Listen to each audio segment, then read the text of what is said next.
we're releasing the first new record of original material in a long time called Wide Open. It's exciting for us to have an album full of original material. It's been a while. There were songs, a lot of them, when we cut them, I thought they were more songs possibly from other people. As it turns out, we listened back to the tracks, decided that maybe we got a record here. Find it in your heart. It's kind of a metaphor for a formula for life, you know, that I try to adhere to today. You know, a good part of our lives we spend in our head trying to figure things out.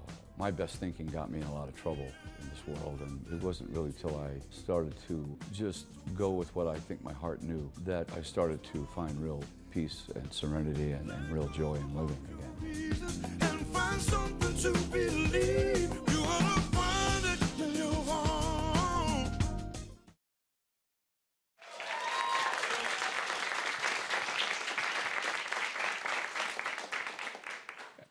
Michael, this is the first album of new material for you in, I think it's 15 years, is that right? I heard 17. 17? Who's counting, you know? Oh. Yeah, well, it's been a while, yeah. I've heard you say that it's called Wide Open to refer to the variety of styles on the record. You know, we've got rock, we've got blues, soul, funk, but also the subject matter as well. Yeah, you know, for me, it's a record that's kind of coming at a certain phase of life for me, you know, and I don't know what that phase is really, but it's like a conversation I had with my son not too long ago. He was talking about what it was like to be almost 30 and living in the world as it is today, and how many what a myriad of choices there are that gets confusing. And I said, well, you know, whatever questions you're asking yourself, don't worry, when you're 65 you'll be asking all the same questions, you know. And I think that's the surprising thing that happens to us as we get a little bit older. We realize that a lot of our passion for living or our idea that there's a future plan that should be in place doesn't go away, you know. And I think when I was his age, I thought by the time I was 65, I'd be falling asleep on the couch in front of television. But, you know, unfortunately, that hasn't happened. You know. So, you know, it kind of caught me by surprise. And so the record was my kind of an effort to try to gather up all the thoughts I was having at this point in life in a general sense, you know. And gathering them up, these are thoughts that are spaced out over a period of time. This record came together over some 8 years, is that right? Yeah, yeah. We started it. It's a record that probably wouldn't have happened but for circumstances that it happened under, which were, they were just a collection of demos that I was cutting during the Motown period when I did 3 albums for Motown.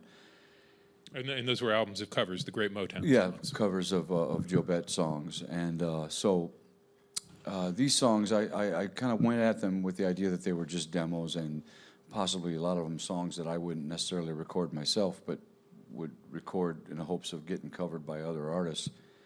What happened was, make a long story short, at the end of it all, the album kind of got filed away, out of reach, and I didn't even know where it was. But the guy that I had been working with at the time, the engineer and drummer, my friend Shannon Forrest, who produced the record with me, pulled out the file and listened to it and started to replace the drums he had originally done, and kind of saw the potential of them being tracks maybe for a new album, and mentioned that to me, and I listened to it with him, and I said, well, you know, let's go for it. And so we started to kind of take these demos and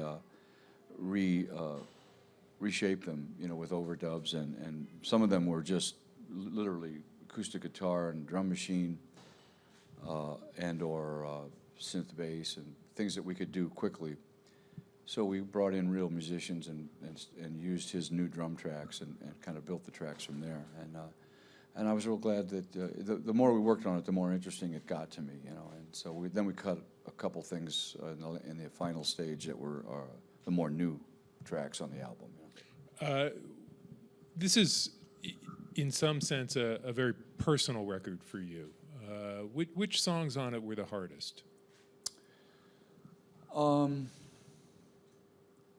You know, none of them were tremendously hard. You know, what's always been hard for me is I've always kind of felt, as a songwriter, I was always in the head space of being a pop songwriter, and I only really wanted to write something that would work on the dance floor or be, you know, in general, kind of something everybody could relate to.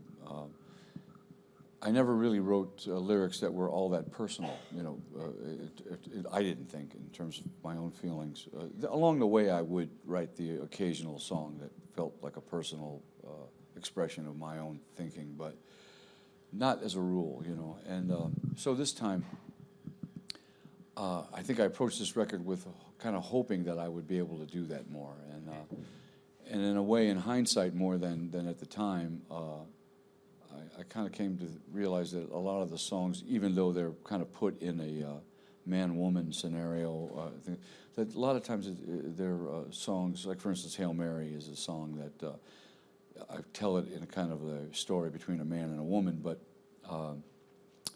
it's probably a more personal expression of my own fears of just life in general, you know, that you know, you always hope that you could run it into the end zone one more time, you know, or you know, find that way to connect with the life around you that you'd like to connect with, and that you're not going to just kind of put it on the shelf and ride it out, you know. And, right. And there are a number of songs about, for want of a better way of putting it, sort of kind of keeping the faith.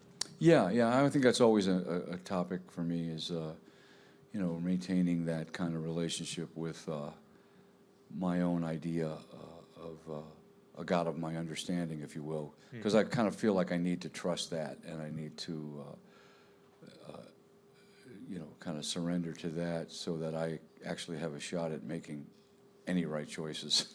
You know, left to my own self-will, life goes pretty terribly wrong quickly, you know. And, okay. Yeah, so, you know, I've just kind of found that that's the formula that works for me is, you know, kind of making that choice each day I get up, kind of try to look outside of myself for a little bit of guidance, you know.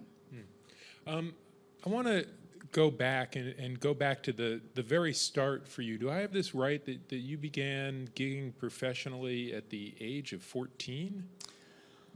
Yeah, well, probably before that, actually. Even younger? Yeah. And you grew up in Ferguson, Missouri? Ferguson, Missouri, St. Louis area. I sang with and played music with my father. He was he wasn't so much did it professionally that he did it professionally, but he was a great singer, had a beautiful voice, and I played tenor banjo back then, to kind of backed him up, and we sang a lot. That really was not where I thought this all started. No, I did not think the captain of Yacht Rock started with banjo. Oh yeah, I really yeah, didn't. yeah.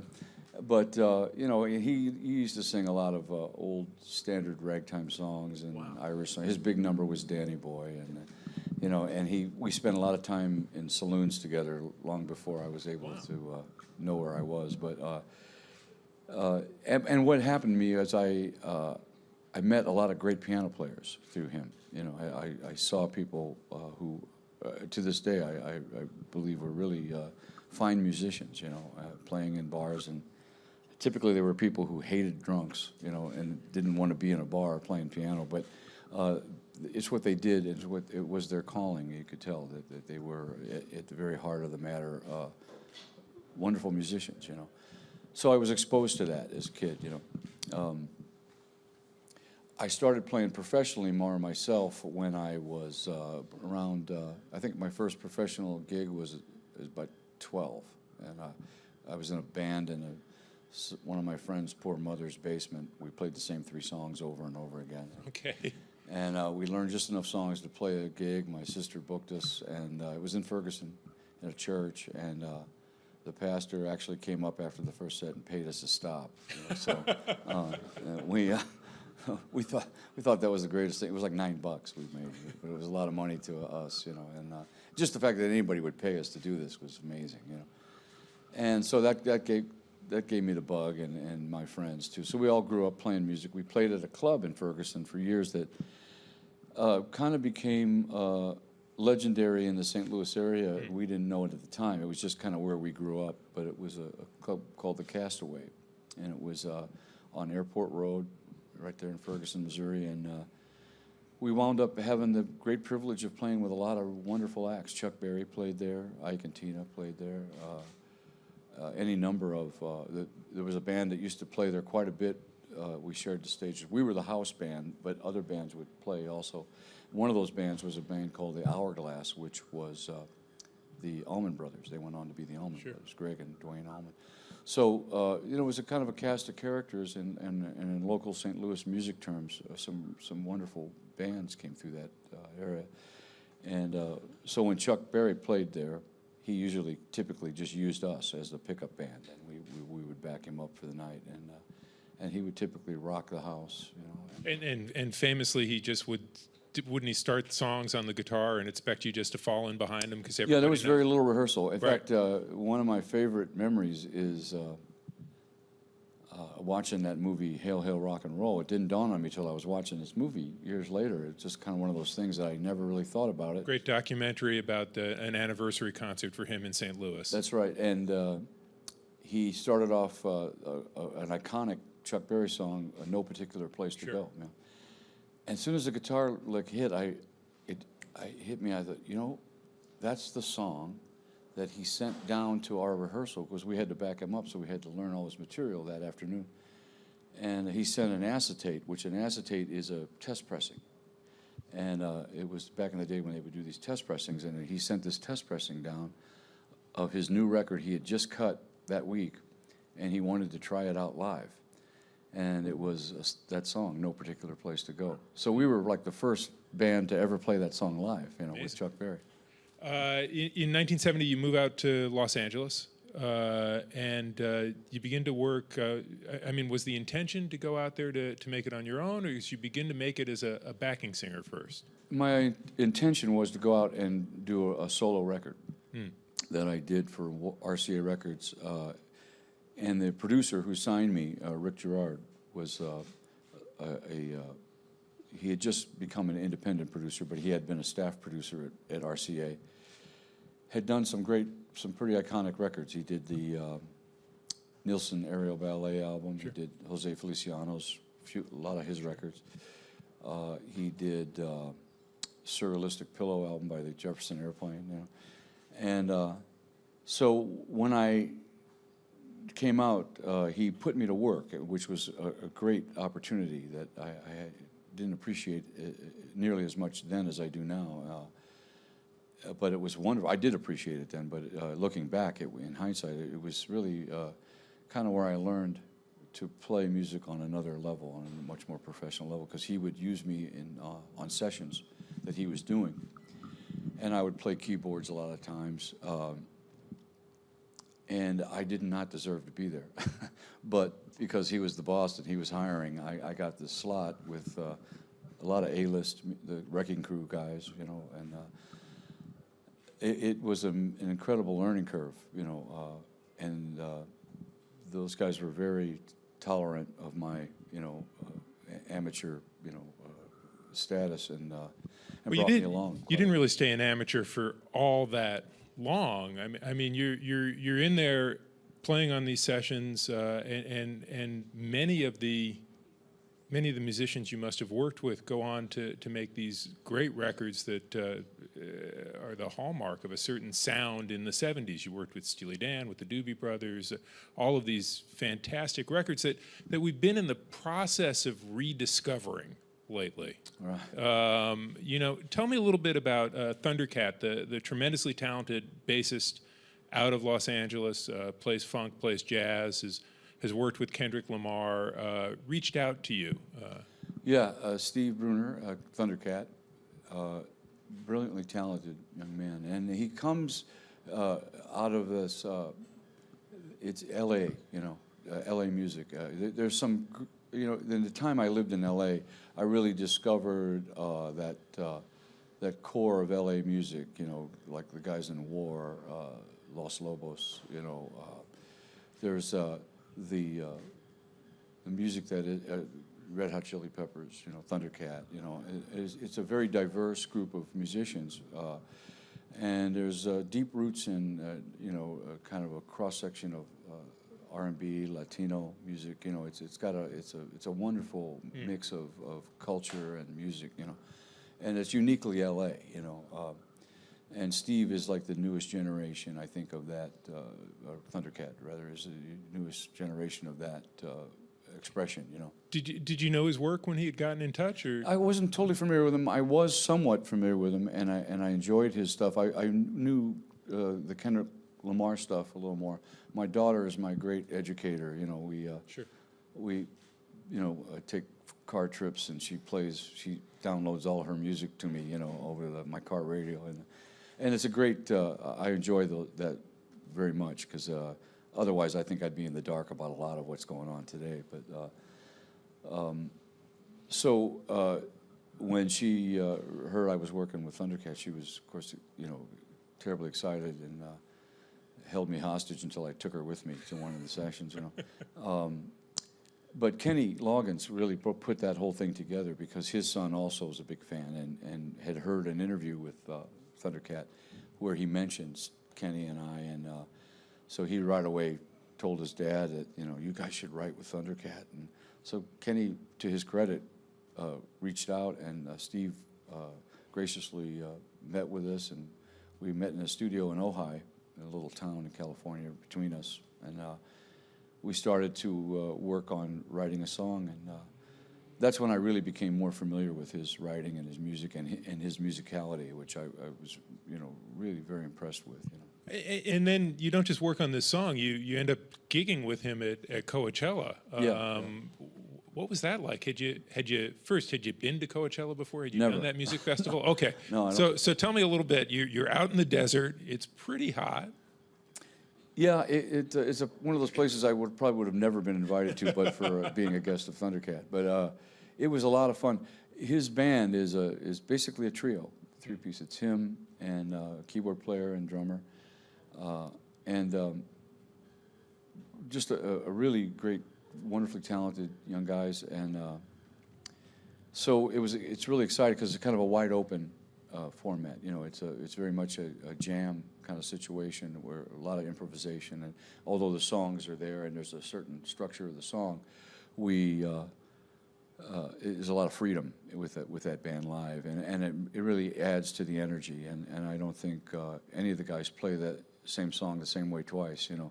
So I had a lot of fun playing with those guys, and I was really impressed with Steve live, because most of his records are basically him and that instrument, the bass, you know, the 8-string bass. That it's a 6-string or 8-string bass, but it's remarkable how he covers with that. And basically the whole rhythm track is his bass, his vocals, and then some keyboard overdubs and then percussion.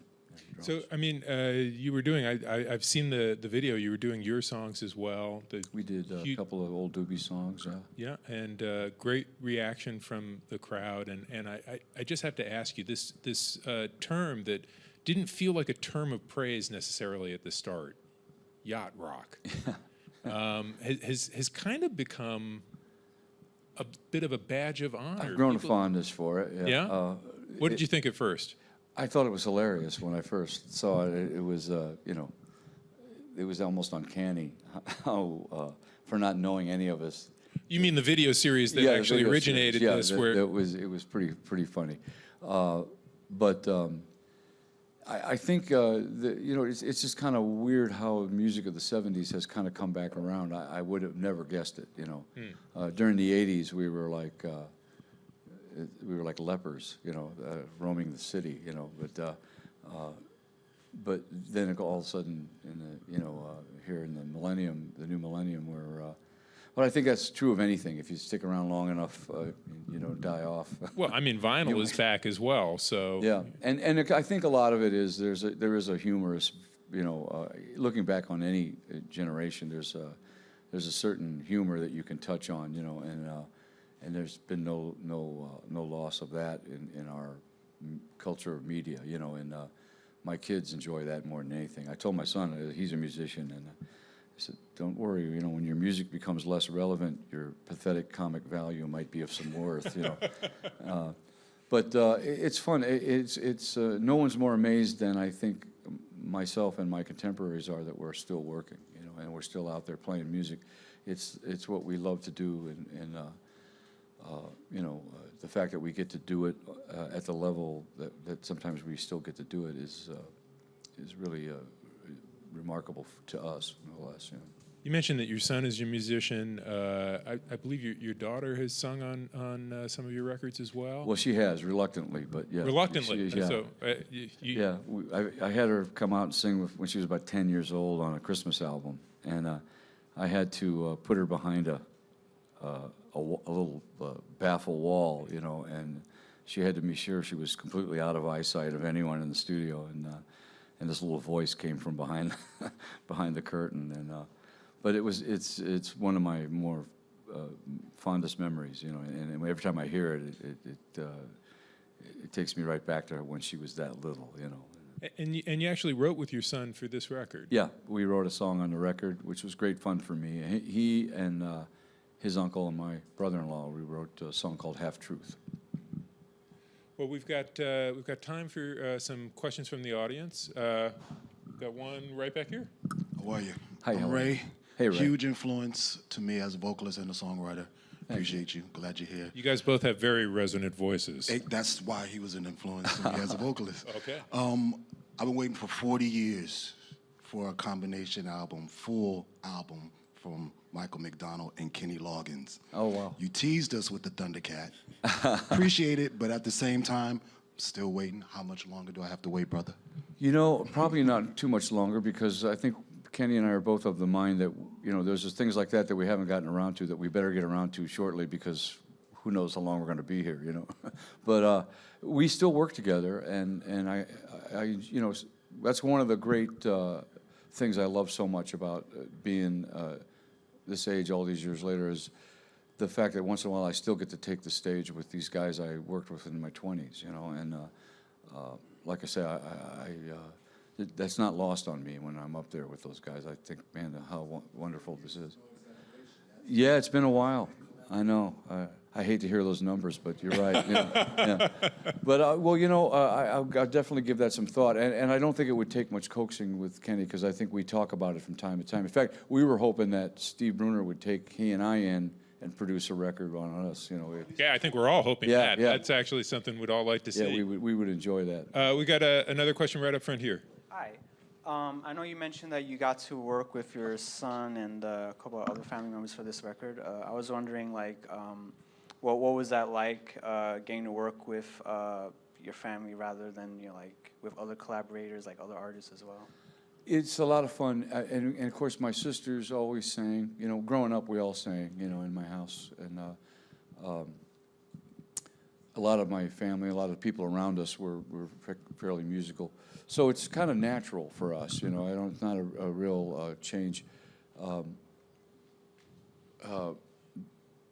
The writing with my son was something I wanted to do for a long time, and I say that, you know, and I say this facetiously, but as like all fathers and sons, we like a lot of the same music, but when we discuss music, it usually doesn't go well, you know. And so we have that father-son relationship, and so for me to actually get him to write a song with me was a big feat for me, and I'm so glad we did, you know. Got time for one more. What's the inspiration by Ain't No Mountain High Enough? I play your song all the time at the end of the parties. I'm also a DJ as well, and you're a huge inspiration to me when I rock your tracks at parties and events. Oh, so, thank you, man.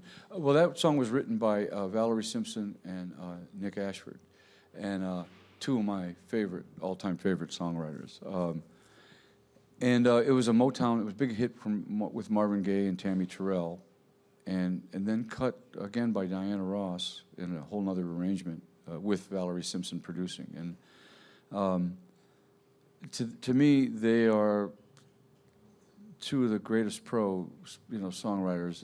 What they brought to Motown, it was like a whole new complexion of Motown. You know, their records.